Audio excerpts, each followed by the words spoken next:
Bon, bonsoir tout le monde. Je voulais d'abord remercier le CEMIR d'avoir organisé ce webinaire et puis remercier bien évidemment Cécile d'avoir accepté de parler de ce sujet, on va dire un sujet assez d'actualité et puis surtout que je pense va intéresser beaucoup de monde.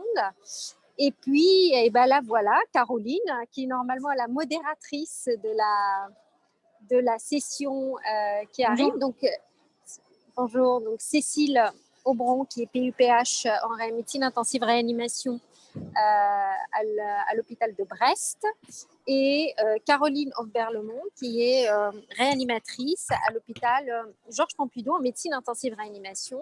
Alors, toutes les deux et moi-même donc, sommes membres du FEMIR. En général, moi, c'est le réseau, et Cécile et Caroline, elle est la secrétaire du groupe FEMIR. Et Cécile, elle est membre donc, du groupe FEMIR. Bon, je te laisse présenter la session, Caroline, en tout cas le titre, et puis voilà. Je vais essayer de te nommer co-animatrice, et comme ça, je vous laisse la main. Ok. Parfait. Ah non, c'est Cécile qui doit nommer, je pense. Ouais. Cécile, tu dois nommer Caroline co-animatrice. Tu appuies sur son nom et tu la nommes co-animatrice. En participant panéliste.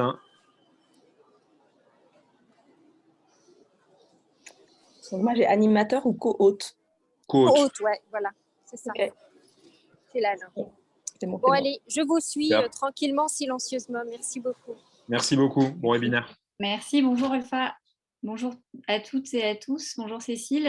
Donc oui, on est ravis de vous présenter Cécile Aubron, qui effectivement fait partie du groupe FEMIR et qui va nous parler des discriminations et des inégalités en médecine, et puis surtout qui va s'appuyer sur notre exemple, l'exemple de notre spécialité, pour atteindre l'égalité de genre, qui est un sujet qui est majeur aujourd'hui dans toutes les sciences et en médecine.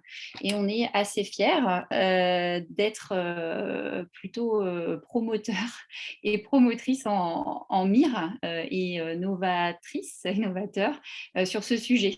Voilà. Merci Cécile. Merci Caroline. Donc, bonjour à toutes et tous. Donc, merci au CEMIR effectivement pour nous donner la chance de parler de discrimination et d'inégalité en médecine et de parler de l'exemple de la MIR. Et donc, on va rentrer dans le vif du sujet. Si ma diapositive veut bien passer. Alors, pourquoi ça ne passe pas ?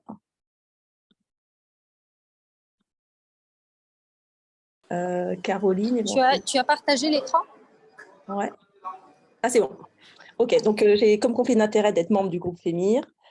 Et les objectifs en fait du cours, c'est vraiment de premièrement connaître les définitions des termes relatifs à l'égalité de genre. On va faire quelques diapos en préambule pour préciser en fait de quoi on parle et éviter des mésusages de termes. Ensuite, c'est de vous présenter un état des lieux des discriminations et des inégalités de genre en MIR, et puis en médecine aussi, parce que parfois les données en MIR ne sont pas exhaustives et il y a des grandes enquêtes en médecine. Et enfin, on parlera des actions faites pour une meilleure égalité femmes-hommes en MIR. Alors, quelques définitions. D'abord, l'égalité. En fait, c'est la Constitution de 1946, un peu d'histoire, qui vraiment établit la loi qui garantit aux femmes des droits égaux à ceux des hommes, et c'est donc un principe constitutionnel. L'égalité n'est pas synonyme de complémentarité, et j'aime beaucoup cette illustration par des équations. C'est assez simpliste, mais en fait, ça permet de vraiment bien comprendre des concepts qui sont parfois un petit peu abstraits. Et on voit bien que là, 3 et 5 sont complémentaires, mais ne sont pas égaux. Et donc, on ne peut pas dire que la complémentarité remplace l'égalité. De même, l'égalité n'est pas l'opposé de la différence. Et encore une fois, illustré par ces équations, on voit bien que le but d'établir une égalité femmes-hommes n'est pas de gommer les différences de besoins, des différences intrinsèques ou existentielles. Donc, c'est des termes qu'il est important de comprendre. De même, la mixité. Alors, la mixité, ça veut dire mélange, c'est la cohabitation de femmes et d'hommes. Et il y a un seuil de mixité qui est défini à 30-40%. C'est important de connaître ce seuil parce qu'en fait, il y a des études qui montrent que lorsque un groupe est représenté à moins de 30%, c'est une minorité qui ne va pas pouvoir faire entendre sa voix ou ses besoins. Et donc, on ne peut pas parler de mixité s'il y a 10% d'un groupe représenté parmi un groupe plus important. Et encore une fois, la mixité n'est pas un outil suffisant pour atteindre l'égalité. C'est-à-dire que la présence de femmes et d'hommes ensemble n'est pas synonyme d'égalité. Alors, on est bien sûr obligé de parler du principe de parité qui a beaucoup fait débat ces dernières années et qui a été l'objet de lois qui, en fait, la parité ou les quotas, c'est un moyen, ce n'est pas une fin en soi, c'est vraiment un moyen de réaliser l'égalité ou en tous les cas d'avoir une représentativité égale au sein d'instances avec que ce soit des mandats électoraux pour la loi de 99, au sein de responsabilités professionnelles et sociales ou des conseils d'administration d'entreprise pour la loi Zimmermann en 2011. Et on pourra peut-être, pendant la discussion, parler de ces quotas qui, parfois, ne sont pas forcément bien compris dans leur objectif et qui sont pourtant nécessaires, en tous les cas de façon temporaire, le temps d'installer vraiment ou de gommer un peu ces concepts de minorité. Alors, 2 mots sur la discrimination, parce qu'en fait, c'est quand même de ça dont on va parler. En droit, la discrimination est un traitement défavorable qu'on va instituer à une personne par rapport à une autre personne semblable en tout point, sauf un critère qui est défini par la loi. Il y a plus de 25 critères définis par la loi et les plus fréquents, ça va être le sexe, l'âge, le handicap, la grossesse ou l'origine ethnique. En droit, encore une fois, la discrimination s'applique à des situations visées par la loi, qui sont un accès à un emploi, une promotion, un service, un logement. Et il y a toute une série de situations qui sont bien identifiées. Alors enfin, un mot sur le sexisme. Je crois que vous savez tous ce que c'est le sexisme, et je tiens quand même à souligner que c'est défini par des croyances et des comportements. Et ces croyances, c'est en fait ce qu'on appelle aussi des stéréotypes, et c'est sur quoi on peut agir afin de diminuer ces comportements sexistes qui sont parfois, je veux dire presque inconscients, puisque basés dans ces biais inconscients. Alors, je vais passer à la deuxième partie de l'exposé qui s'intéresse en fait à la prise de conscience et à des chiffres. Et je remercie donc Caroline Aubert-Lemont pour m'avoir fourni ces chiffres. Donc, en France, en 2018, la majorité des étudiants en médecine sont des étudiantes. La majorité des nouveaux médecins inscrits au Conseil national de l'ordre des médecins sont des femmes. Et presque la moitié des médecins spécialistes sont des femmes. Et à la même année, en fait, 23% des réanimateurs sont des réanimatrices en MIR, 20% des membres des commissions de la SRLF sont des femmes et 16% des orateurs au congrès de réanimation sont des oratrices, et parmi elles, beaucoup sont des femmes en fait venues de spécialités autres que la MIR.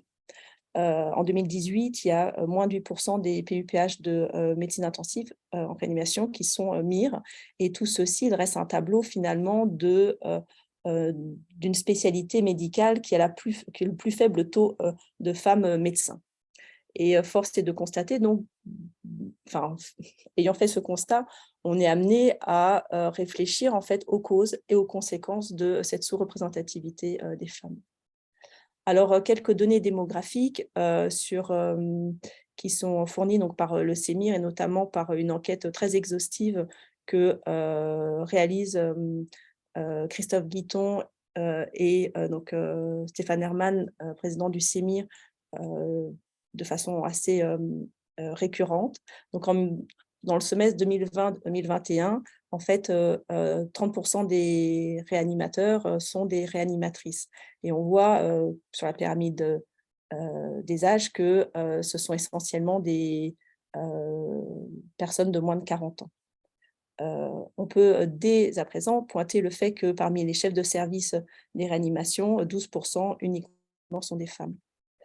Un an plus tard, la même enquête avec un taux de réponse plus important, réalisé encore une fois par le CEMIR, et je remercie Christophe Guitton pour avoir fourni ces données. Le taux de femmes réanimateurs est le même, 30%. Le taux de chefs de service est comparable, et on voit bien qu'en fait, dans les tranches d'âge les plus jeunes, on tend à atteindre une parité, un nombre à peu près, en tous les cas pour les moins de 30 ans, un nombre quasiment égal d'hommes et de femmes, et pour les moins de 35 ans, 40% des médecins réanimateurs sont des femmes. Alors l'élément, donc premièrement, les femmes sont sous-représentées en MIR, et puis en médecine, il y a une prise de conscience en fait de discrimination. Ces données sont issues de l'enquête Ipsos et Données des ailes à la santé, qui est en fait une association qui a pour but de promouvoir les femmes en santé. Et les chiffres sont assez éloquents, puisque plus de 80% des femmes médecins se sentent discriminées du fait de leur sexe dans leur parcours professionnel.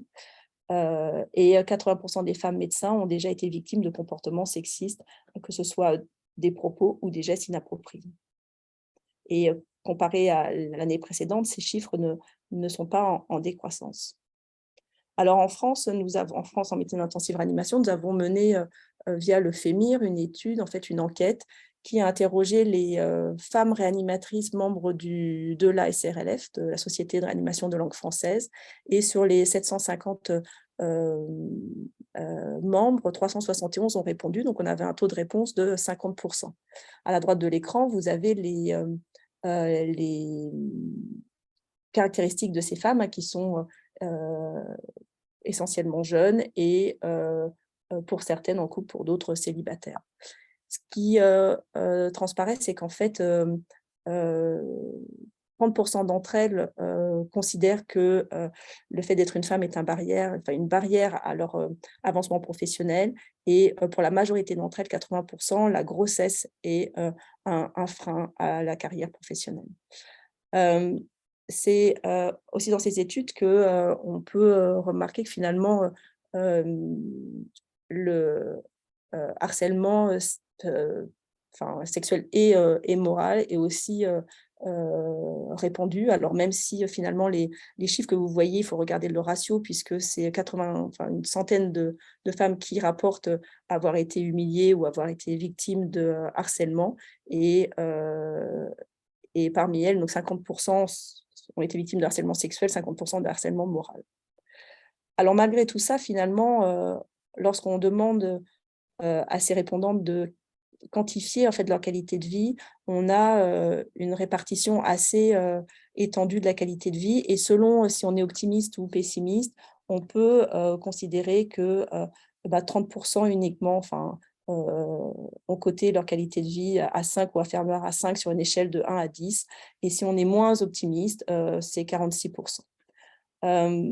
Alors, cette étude a certaines limites, hein. On a un taux de réponse de 50% en interrogeant uniquement les femmes membres de la SRLF. C'est une enquête déclarative, et on n'a pas de groupe contrôle, notamment on n'a pas interrogé les hommes. Alors, une étude internationale s'est intéressée, une étude internationale s'est intéressée à la représentativité des femmes en réanimation, parmi tous les pays pour lesquels les données étaient disponibles, les femmes réanimatrices dans le monde représentent environ 37% des réanimateurs, et avec des écarts qui sont assez grands, puisque variant de 26 à 50%.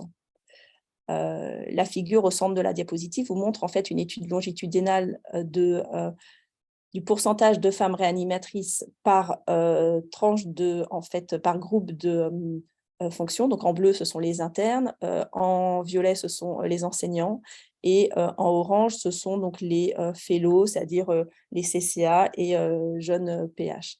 Et donc cette étude, ce sont des données australiennes et de Nouvelle-Zélande, et en fait, elles permettent de voir l'évolution au cours du temps entre 2006 et 2017. Et on voit que si le nombre d'internes augmente en fait au cours du temps, de 25% à 36%. Le nombre d'enseignants ne varie pas et reste aux alentours de 15%. Et le nombre de fellows, c'est-à-dire de CCA et PH, augmente sensiblement, mais pas autant que le nombre d'internes, ce qui introduit un concept qui est assez important quand même à comprendre, c'est que ce n'est pas parce qu'on a un nombre important d'une féminisation en fait, de la médecine que le corps enseignant va se féminiser ou que les postes à responsabilité vont se féminiser s'il n'y a pas une volonté en fait, et des actions, une volonté et un comportement proactif pour féminiser ces postes-là. Alors, cette étude, qui est une étude australienne, et un questionnaire qui a été fait aux femmes donc, réanimatrices du collège d'intensive médecine en Australie et en Nouvelle-Zélande, des femmes âgées entre 40 et 45 ans. Et cette étude a l'intérêt finalement de montrer que les données qu'on a observées en France ne sont pas spécifiques à la France, puisque dans cette étude, 37% des femmes se sentaient désavantagées à cause de leur sexe dans leur carrière professionnelle, que les 3 principaux domaines concernés et rapportés par ces femmes étaient l'équilibre entre la vie professionnelle et la vie familiale, et notamment l'impact de la maternité.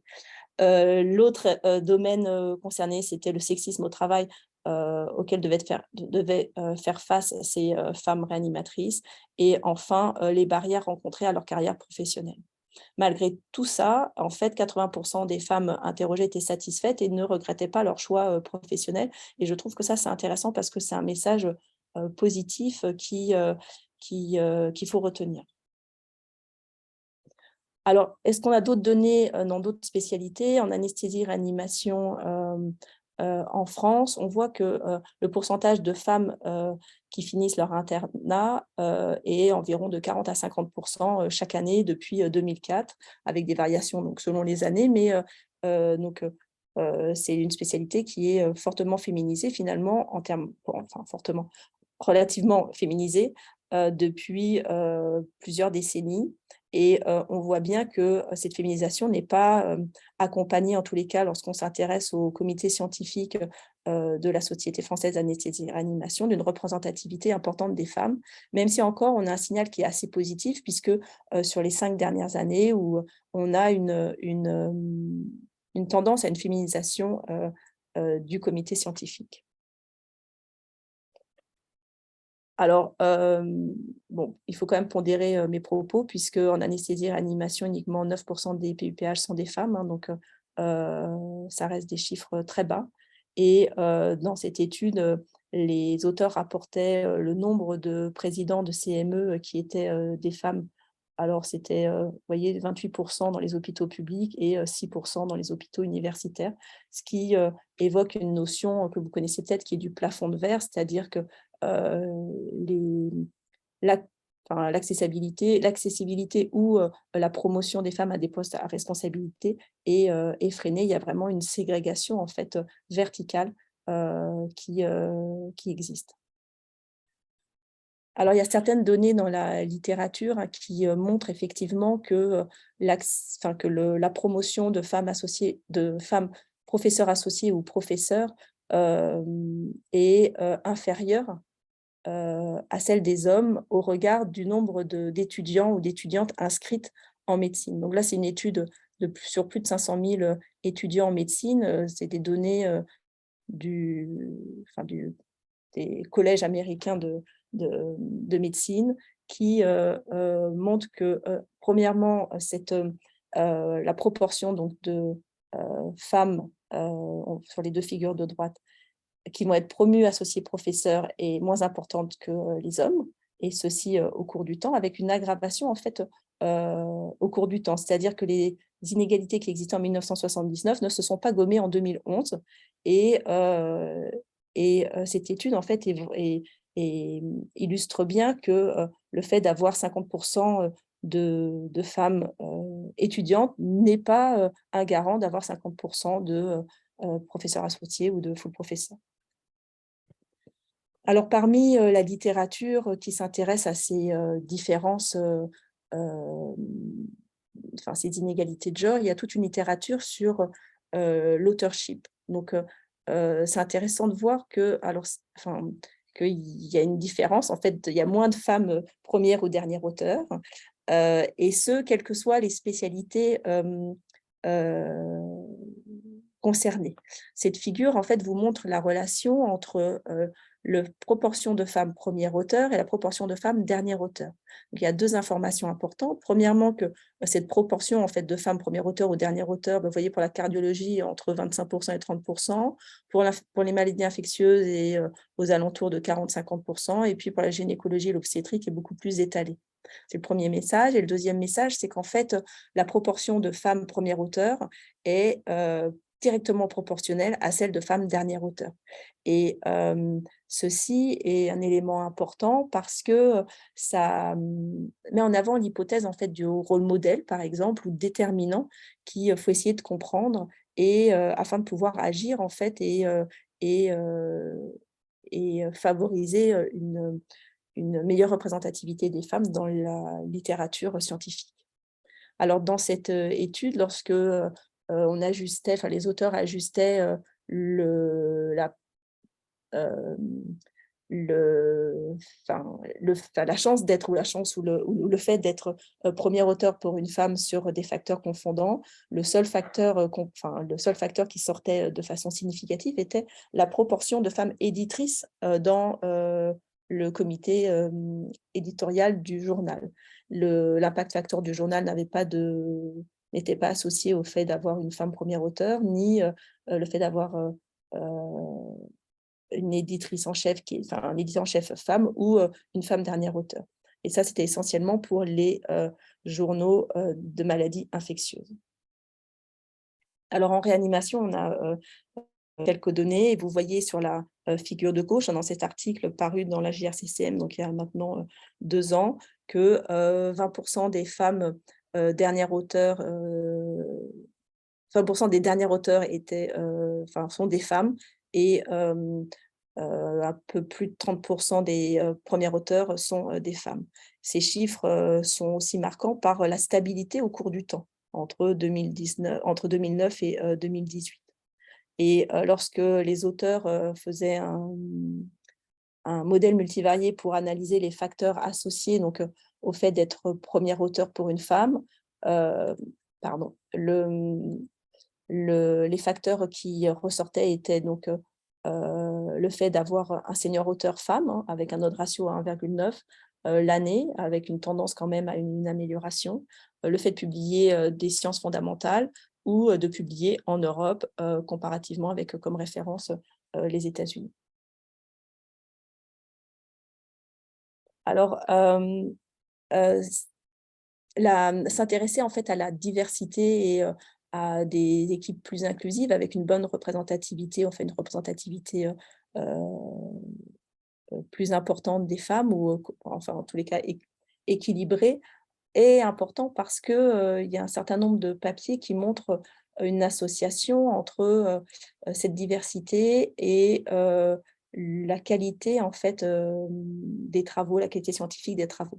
Alors, il s'agit d'une étude, hein, sur 6,6 millions de publications dans plus de 15 000 journaux, excusez-moi pour la faute d'orthographe, dans plus de 15 000 journaux, et en fait les auteurs utilisent un software de reconnaissance du genre en fonction du nom, et ajustent pour un nombre de facteurs confondants importants, notamment la taille de l'équipe et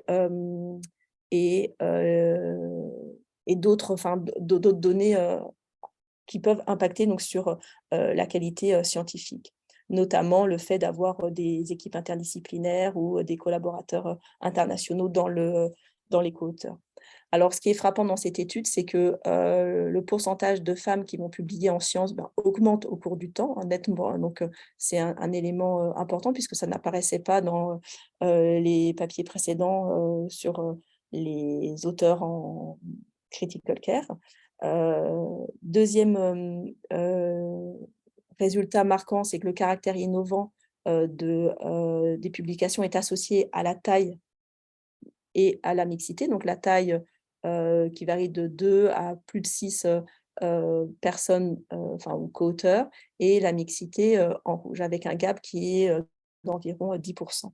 Et puis, la probabilité de publier dans le top 5 des journaux est aussi associée à la taille de l'équipe et à la mixité. Donc, c'est important.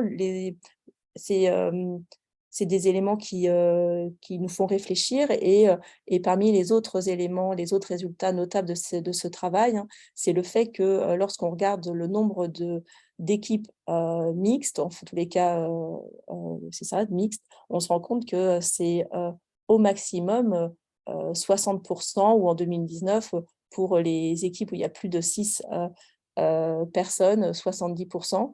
Et lorsque les auteurs regardent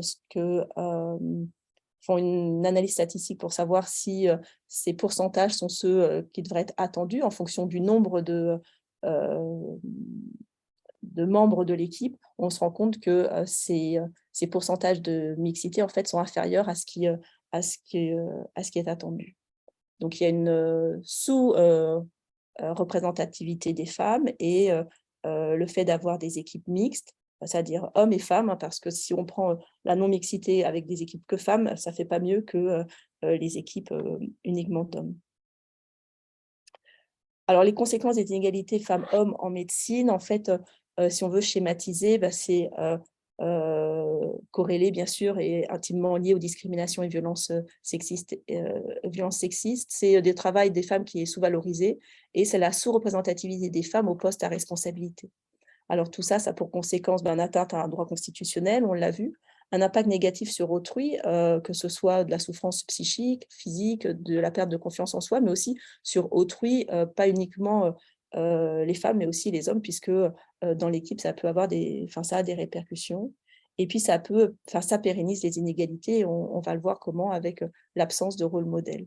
Et enfin, donc ces équipes peu diverses et peu inclusives ont un impact sur une science de moins bonne qualité, possiblement une altération de la qualité des soins, et possiblement un pronostic des patients. Et donc, c'est dans ce contexte, en fait, que le groupe FEMIR, hein, dont je vais vous expliquer dans quelques diapositives le fonctionnement, a publié en fait des actions pour essayer d'atteindre une égalité de genre parmi la communauté, oui, des réanimateurs. Donc 10 actions ont été identifiées. Je passe rapidement parce qu'en fait, je vais vous les détailler les unes après les autres. Donc premièrement, créer un groupe de travail, et c'est le groupe FEMIR pour femmes médecins en médecine intensive réanimation. Donc on a un groupe qui a été créé en 2019 par la SRLF. Le président est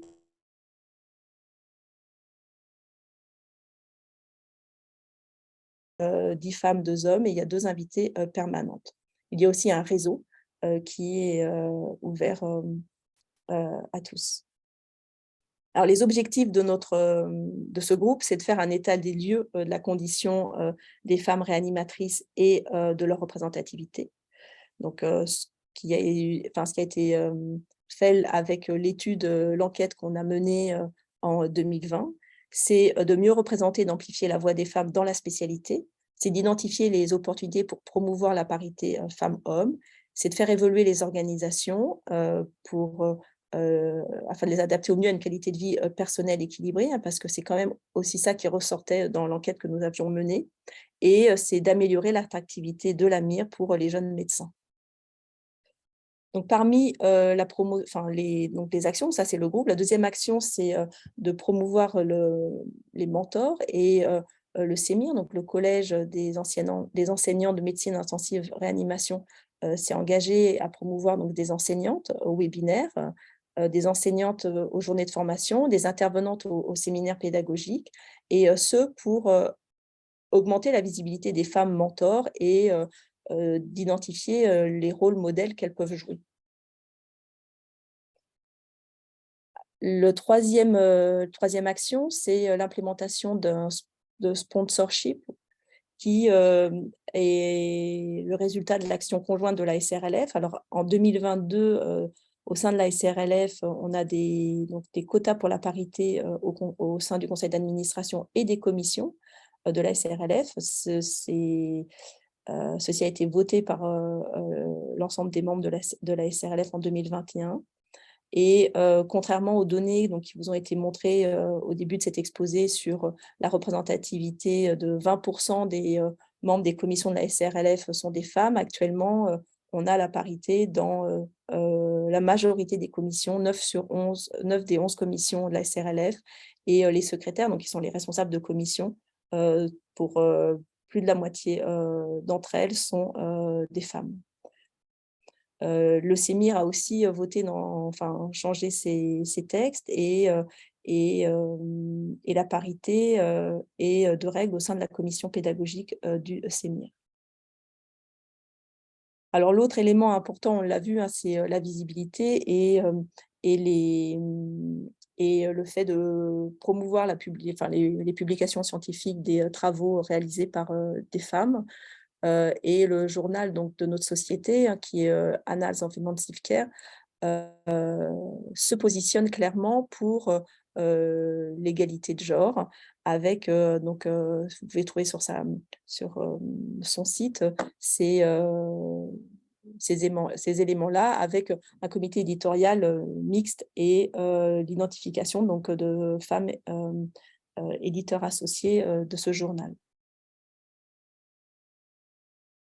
Parmi les éléments et les actions concrètes aussi qu'on a mis en place, vous avez peut-être vu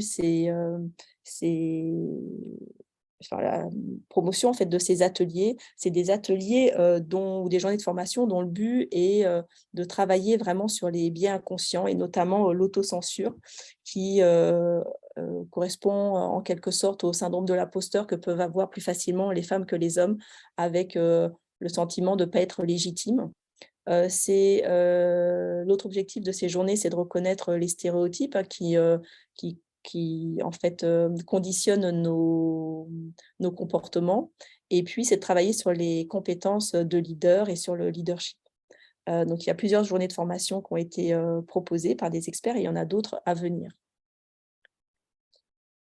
7e action, c'est le rôle modèle, et pour ça, il faut rendre visibles les femmes réanimatrices, et il y a toute une série de vidéos qui ont été réalisées, qui sont disponibles sur le site de la SRLF, qui rapportent des témoignages de femmes réanimatrices, des parcours, et qui mettent en avant en fait sur le devant de la scène ces femmes. La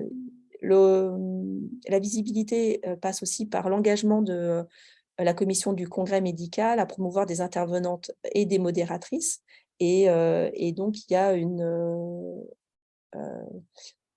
c'est plus qu'une intention, en fait, c'est vraiment un comportement proactif pour identifier, connaître et inviter les femmes réanimatrices et expertes de certains domaines, de leur domaine, comme intervenantes au congrès de réanimation. Alors, sur le plan de la formation, on a mis en place certaines formations, et le webinaire d'aujourd'hui en est une. Donc, pour les internes, on présente le groupe FEMIR à la journée d'intégration des nouveaux internes de phase socle. Il y a ce webinaire, et puis il y a un enseignement national présentiel qui a pour but de travailler sur les biais inconscients et sur le développement des capacités ou des compétences de leadership. Pour les enseignants, on fait une présentation annuelle au séminaire pédagogique du CEMIR, et pour toutes et tous, on a des sessions, des ateliers organisés par la SRLF, mais co-organisés par le FEMIR à notre congrès national. Et puis, vous pouvez trouver sur le site de la SRLF, et notamment sur la page FEMIR, une veille bibliographique et donc les vidéos dont je vous ai parlé.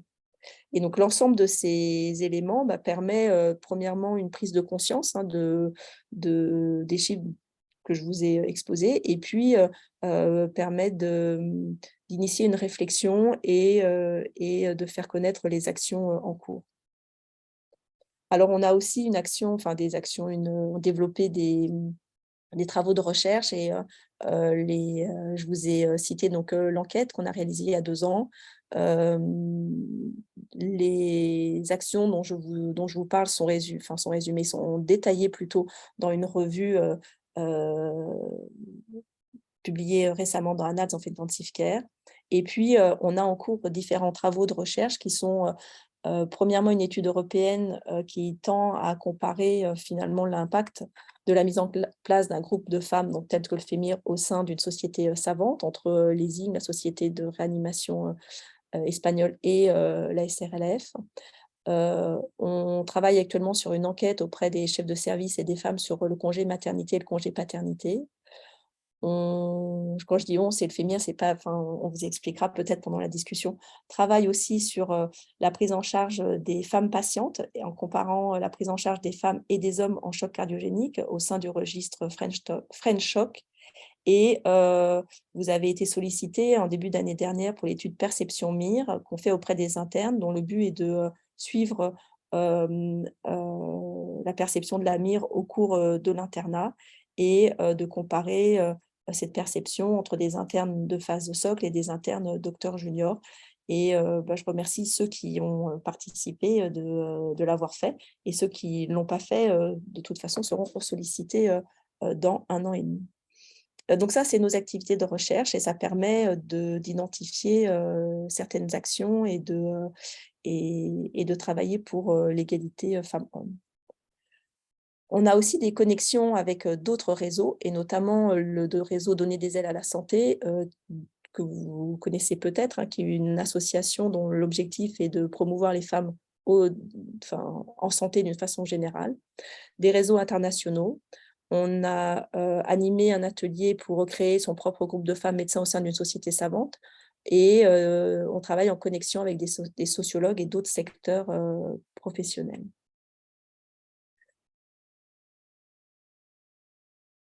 Alors, cette diapositive vous résume finalement un certain nombre d'actions, que ce soit des actions au sein des journaux scientifiques, des actions au sein des sociétés scientifiques avec le groupe de travail, le fait de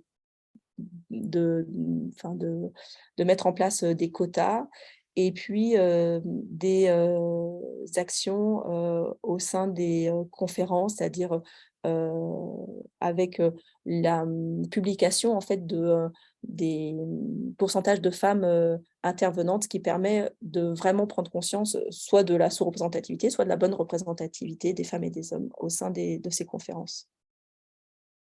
Alors, en conclusion, avant de vous laisser la parole si vous avez des questions, en 2021, il faut quand même garder à l'esprit que 85% des femmes médecins subissent des discriminations, et que c'est un frein à leur avancement professionnel, et que c'est délétère en fait pour la santé, pour la confiance en soi et la santé mentale et psychique. La sous-représentativité des femmes en MIR est notable, et le reste, même si dans les tranches d'âge les plus jeunes, celle-ci tend à s'estomper, mais elle persiste dans les postes à responsabilité, et il est important d'en avoir cette connaissance, parce que le fait d'avoir autant de jeunes femmes réanimatrices que de jeunes hommes réanimateurs n'est pas une garantie pour une parité au sein des postes à responsabilité.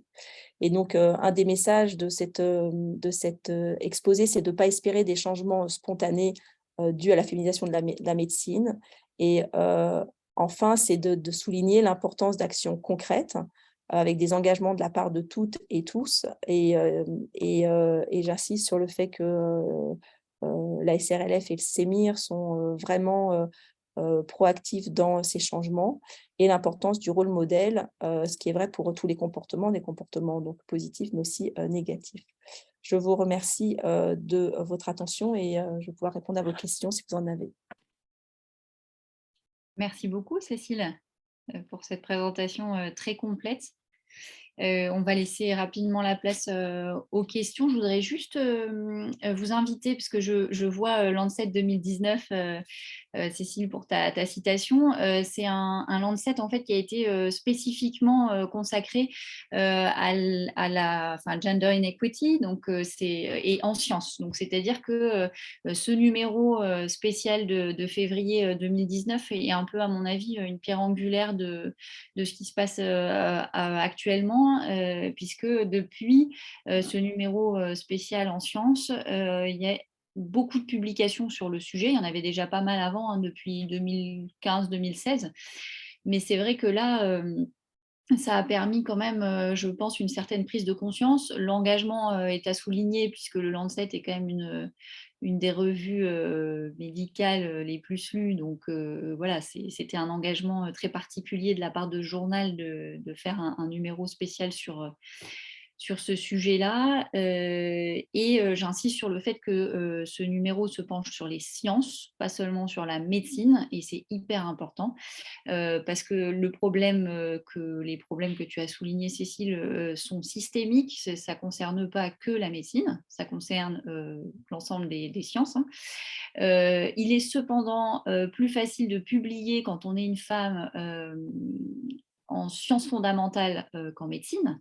Donc ça, c'est important, d'où les chiffres en fait sur le pourcentage, certains chiffres sur les pourcentages de femmes qui publient plus en sciences actuellement qu'il y a quelques années.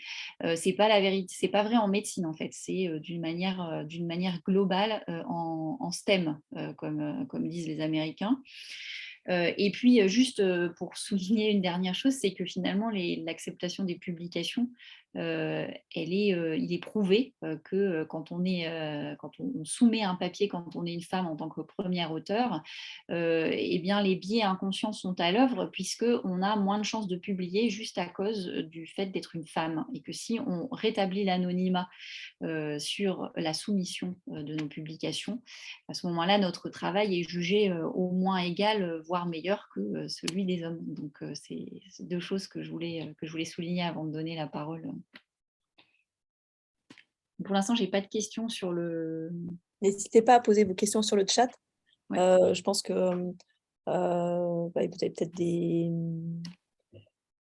des interrogations ou des commentaires.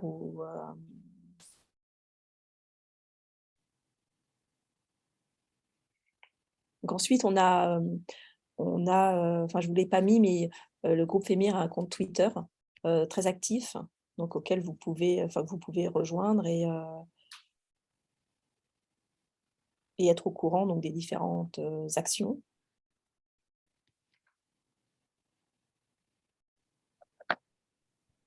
Cécile?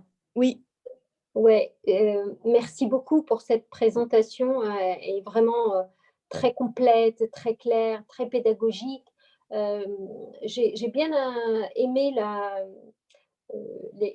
première partie où tu fais introduire quelques notions et des définitions, hein, que je pense que c'est pas très, effectivement, c'est pas quelque chose qu'on connaît, ça fait pas partie de notre langage médical, professionnel, et donc c'est vrai que c'était très important. Donc vraiment, merci beaucoup pour cette présentation.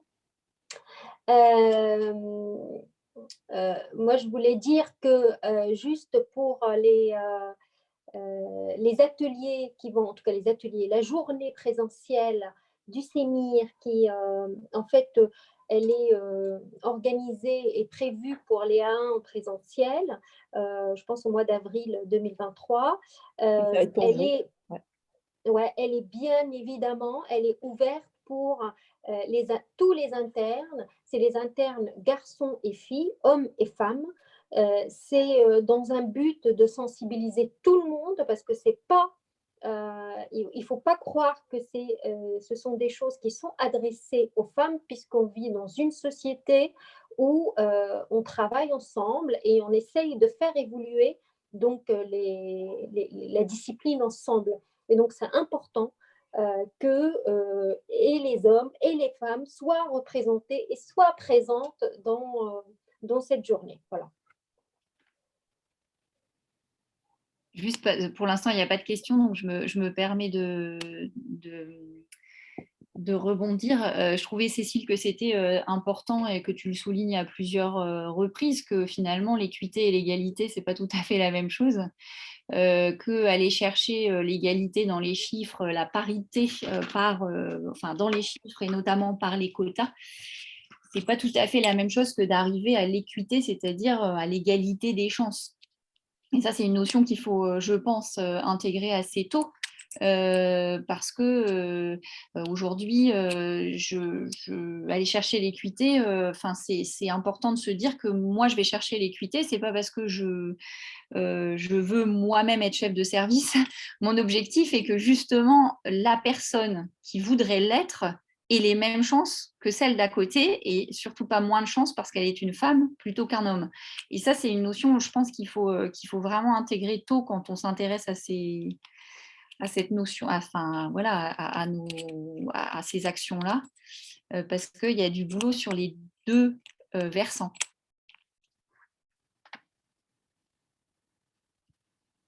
Moi, je pense que c'est important ce que tu dis, Caroline. C'est qu'il y a vraiment, l'autre élément, et j'en ai pas parlé, hein, c'est que les changements observés ne sont pas des acquis. Et ça, c'est quelque chose, notamment, ça, il y a eu beaucoup de publications, beaucoup, je ne sais pas si c'est le terme, mais il y a eu des publications après la crise du Covid sur effectivement la sous-représentativité des femmes, que ce soit dans les médias, dans les publications liées au Covid. Et donc, c'est important, en fait, quand même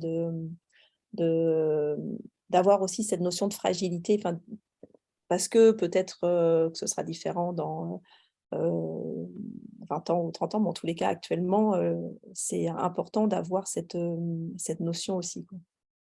Tout à fait, ouais.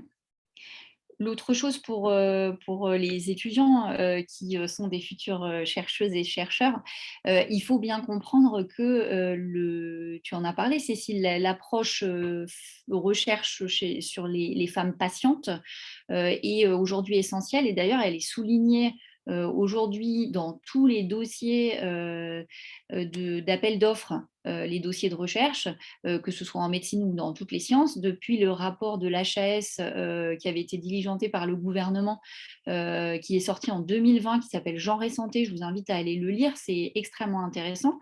En fait, il est recommandé, il y a des recommandations, hein, c'est très très bien fait, c'est bien écrit, c'est assez simple, c'est long mais c'est simple. Et parmi les choses recommandées, il y a le fait que justement on approche qu'on fasse des équipes de recherche mixtes, que pour dossier égal en termes de qualité dans les appels à projets publics, sur des fonds publics, un dossier sera privilégié si l'équipe de chercheurs est mixte. Et que les dossiers seront également privilégiés si dans la recherche, il y a une notion de recherche genrée, c'est-à-dire que les chercheurs précisent dans leur dossier et dans leur méthodologie que sera regardée l'influence ou pas du sexe sur la pathologie étudiée ou sur le problème étudié scientifiquement.